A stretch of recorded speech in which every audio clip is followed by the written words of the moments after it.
Good morning everyone, no? Alas 3:44 na sa adlaw pero matag yapon ko ug wala koy mahimo, so magtudlo na lang ko og simple programming.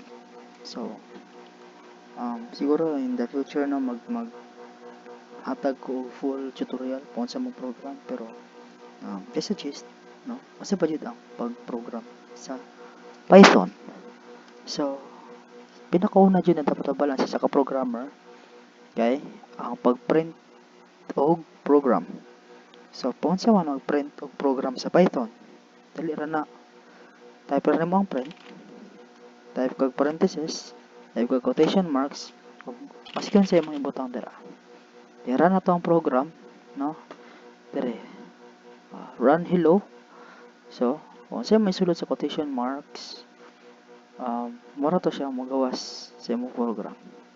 Okay? So, mo-type ta og guwapo si Rico. I-run din na to ang program. Although ni shortcut ani is Shift F10. So, Shift F10 ta. Guwapo si Rico. Diba? Okay. So, guwapo si Rico sa kalibutan. Okay. So, muna siya ang printing sa Python. So, napay another way po sa ito mag-print. And that is ang pag-store og data sa variable. So, ano kinahanglan pa man ang variable? Kay, imagine na ni, humangayo imong program og data sa user input. So, ang katong input sa user, ma-store to siya sa variable, and in turn, katong variable, pwede to siya magamit masigasa. So, show na to si mo. So, kunyari, mag-store og variable ni, kana. Ang variable ni, ang data is 10. So, pwede po ito mag-store og maski unsa numbers or words. No? Make sure lang na kung mag-store ka og words, dapat na quotation marks. Okay, kung mag-store na ka og words, dili na masabtan. Okay, ang syntax mo sa Python, kung mag-type ka ni ka og words or any character na dili number, dapat na quotation marks. Pansin niyo itong red. Red siya. So, kasi mali na siya. So, make sure to wrap it in the quotation marks. So, gusto na ko siya 10. No? Ayun. Kung sa mga ito, print ang number na 10. No? Ayun na siya. So, kung mag-print ka itong number, or sa number print, ayun, parenthesis. Ayun, delete ang quotation marks. Ay, quotation marks, miski sa ito yung sa quotation marks, exactly as it is, to ang magawa sa program. So, gusto na ko i-print ang number 10. So, gusto na ko i-print ang variable ni. So, saan mo ito na siya? Dali na siya. So, ito yung one is print, parenthesis, without quotation marks, dahil ito, variable ni. And run itong program, Shift F10, number 10. So, kana. Nari gusto na ito, 20. Run itong program, Shift F10, 20. Okay? Mga siya ang variable. So, another thing is ang user input.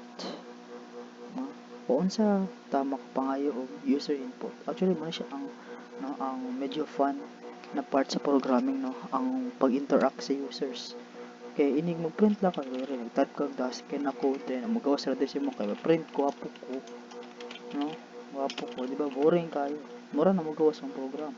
Gusto na to na interaction sa users. Sa kung saan mo ta mangayo og input sa users.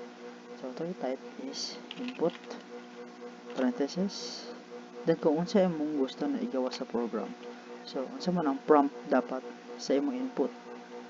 Kunyari, ang input is gusto ko mangayog pangalan sa ako ang user.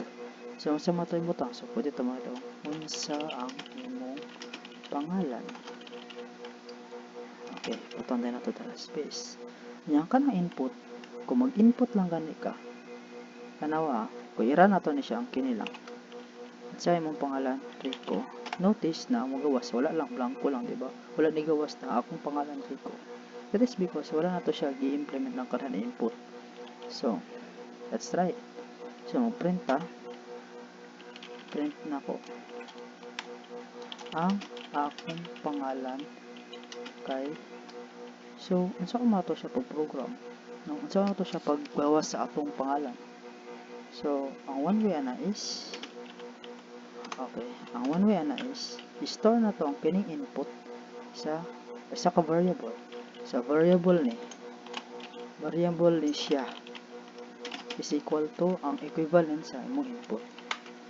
So print na to ang akong pangalan kay concatenate, then variable ni siya. So unsa man ang concatenation?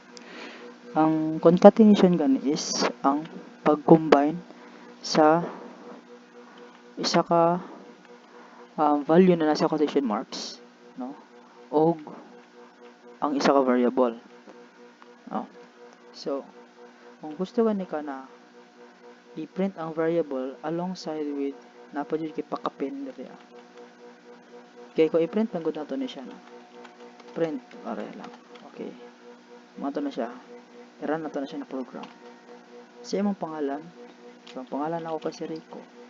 Enter. Bawas niya Rico. So gusto na kong butangan og ang akong pangalan kay, di ba? So dito siya pwede butang. I-remember nato na kung gusto ganito mag input og words, di ba? Butang nato siya og quotation marks. In this case, dili siya kinahanglan quotation marks, di ba? I-variable man siya. Okay, so ang akong pangalan kay. Okay, run ang program. Shift F10 at siya ang imong pangalan. Akong pangalan kay si Rico. Enter. Ang akong pangalan kay Rico. Okay, so wala na siya for today, no? Board lang ko. So have a nice day everyone. Siguro mag-imo ko program tutorial in the future, pero sa karon board lang jud ko. So matulog na ta kay alas 3:51 na sa buntag. Good morning everyone and good night.